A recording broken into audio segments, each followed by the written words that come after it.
আসসালামু আলাইকুম। ওয়ালাইকুম সালাম। জি আপা, আপনার বাড়ি কোথায়? কুমিল্লা। আপনার নাম কি? স্বপ্ন। আগে পরে প্রতিবেদন আসছিলেন? জি না। যে ফটোটা পাঠাইছেন এটা কি আপনার? জি। আপনার ফ্যামিলিতে কে কে আছে? মা আছে, ছোট ভাই আছে। ও, কাজ টাজ করেন নাকি বাড়িতে থাকেন? বাসা বাড়িতে কাজ করি। আগে পরে আসছিলেন প্রতিবেদনে? জি না। তো যদি কোনো দর্শক একটু বয়স্ক হয়, আগে পরে বিবাহ করে থাকে, আপনার কোনো সমস্যা আছে?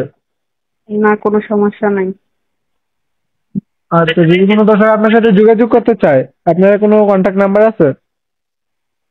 আচ্ছা, যে নাম্বারে কথা বলছি এইটা। আচ্ছা ঠিক আছে, আপনার নাম্বারটা আমি আমার ভিডিওর স্ক্রিনে দিয়ে দিব, ঠিক আছে? যদি কোনো দর্শক আপনাকে ফোন দেয়, ধরে কথা বলি। আচ্ছা, ঠিক আছে।